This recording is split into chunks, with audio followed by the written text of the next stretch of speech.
Hidup adalah kompetisi untuk menjadi yang terbaik, juga dalam hal meraih cita-cita yang kita inginkan.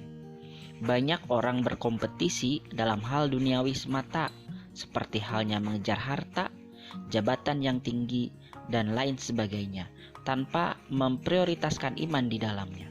Lantas, bagaimana kompetisi dalam pandangan Islam bagi orang-orang yang beriman? Yuk kita perhatikan video berikut ini.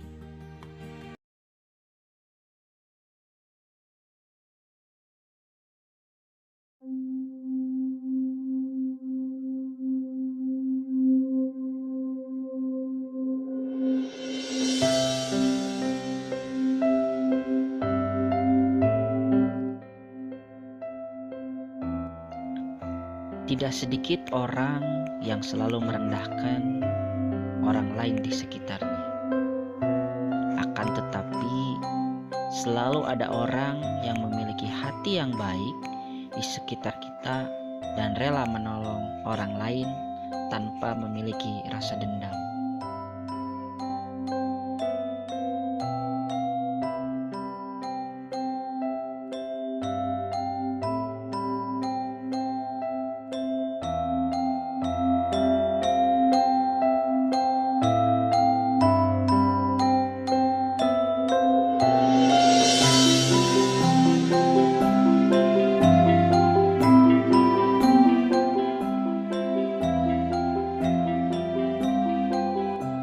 Terkadang apa yang kita lihat di depan mata kita tidak selamanya itu baik.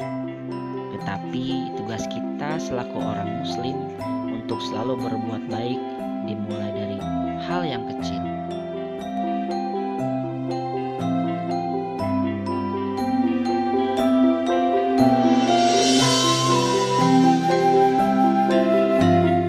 Di sekitar kita juga masih banyak orang yang memiliki keterbatasan. Dan apakah kita rela untuk membantu mereka? Apakah kita rela untuk membiarkan mereka kesusahan meskipun kita tahu kita bisa membantunya? Disitulah pilihan kita.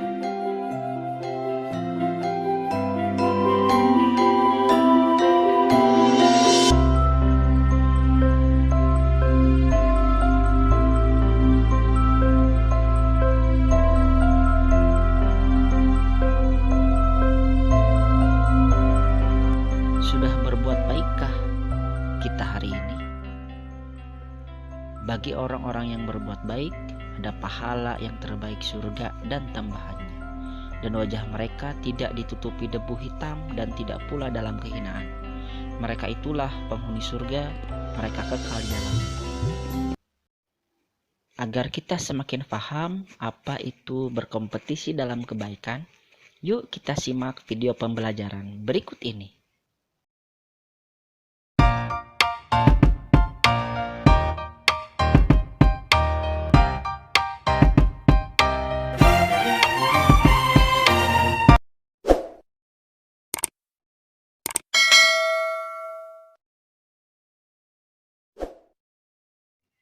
Halo adik-adik, bertemu kembali dalam video pembelajaran PAI. Hari ini kita akan belajar memaksimalkan potensi menuju kompetitor terbaik menurut Quran Surat Al-Maidah ayat 48. Sebelum kita belajar, alangkah baiknya kita berdoa terlebih dahulu. Bismillahirrahmanirrahim. Raditu billahi rabba wa bil islami dina wa bi muhammadin nabiyya wa rasula rabbi zidni ilman warzuqni fahman. Amin ya Allah ya rabbal alamin. Semoga pembelajaran hari ini Allah berkahi langkah kita dalam belajar dan tentunya ilmunya bermanfaat. Amin ya Allah ya rabbal alamin. Setelah adik-adik menyimak video pembelajaran ini, kakak harapkan kalian bisa membaca Quran Surat Al-Maidah ayat 48 dengan baik. Kemudian bisa menganalisis makna yang berkaitan tentang kompetisi dalam kebaikan dan menerapkannya dalam kehidupan sehari-hari.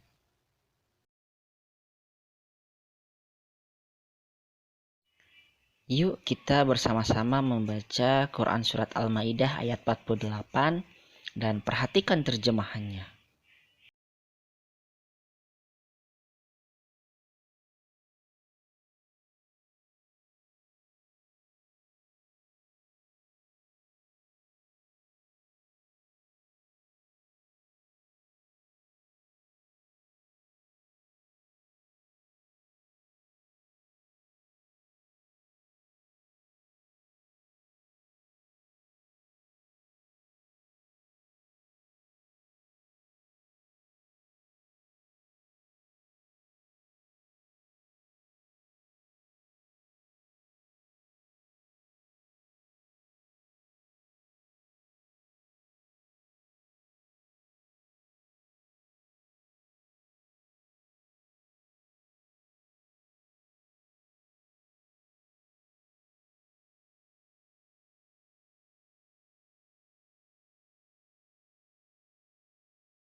Yang artinya, dan kami telah menurunkan kitab Al-Quran kepadamu Muhammad dengan membawa kebenaran, yang membenarkan kitab-kitab yang diturunkan sebelumnya dan menjaganya. Maka putuskanlah perkara mereka menurut apa yang diturunkan Allah, dan janganlah engkau mengikuti keinginan mereka dengan meninggalkan kebenaran yang telah datang kepadamu. Untuk setiap umat di antara kamu, kami berikan aturan dan jalan yang terang. Kalau Allah menghendaki, niscaya kamu dijadikannya satu umat saja. Tetapi Allah hendak menguji kamu terhadap karunia yang telah diberikannya kepadamu. Maka berlomba-lombalah berbuat kebajikan. Hanya kepada Allah kamu semua kembali, lalu diberitahukannya kepadamu terhadap apa yang dahulu kamu perselisihkan, umat Nabi Muhammad dan umat-umat sebelumnya. Quran Surat Al-Maidah ayat 48. Maha benar Allah dengan segala firman-Nya. Tidak ada sebab khusus dari ayat ini. Namun yang ditekankan dalam ayat ini adalah mengingatkan umat Islam agar jangan sampai bersikap dan berperilaku seperti umat terdahulu. Misalnya umat Nabi Musa alaihissalam dan umat Nabi Isa alaihissalam yang tidak mengamalkan dan menegakkan apa yang terkandung dalam kitab suci yang diturunkan kepada mereka. Aspek yang tidak berubah adalah dasar dan landasan agama, yakni tauhid atau keimanan. Taurat, Injil, dan Al-Quran memiliki ciri khas masing-masing di bidang syariat. Tetapi ketiganya memiliki kesamaan di bidang keimanan dan pengabdilan, yaitu hanya beriman kepada Allah Subhanahu wa Ta'ala. Kemudian adik-adikku, ada isi dan kandungan dari ayat tersebut. 1. Penegasan bahwa Al-Quran adalah kitab samawi terakhir yang membawa kebenaran mencakup isi yang membenarkan kitab sebelumnya. 2. Setiap umat diberi syariat yang berbeda dan diperintahkan untuk mentaati dan mengamalkan isinya. 3. Perintah untuk berkompetisi dan menjadi yang terbaik, sesuai dengan petunjuk yang ada dalam kitab suci mereka. 4. Peringatan bahwa pada akhirnya manusia akan kembali kepada Allah Subhanahu wa Ta'ala. 5. Perintah kepada setiap muslim agar memutuskan perkara dengan hukum yang telah ditetapkan Allah Subhanahu wa Ta'ala. Perlu kita ketahui bahwa menurut Kamus Besar Bahasa Indonesia, kompetisi artinya persaingan. Dan kebaikan adalah segala perbuatan yang tidak merusak atau menghilangkan kerusakan. Kebaikan dalam Islam disebut sebagai amal soleh, yaitu perbuatan yang mendatangkan maslahat atau sesuatu yang mendatangkan kebaikan bagi diri sendiri dan orang lain.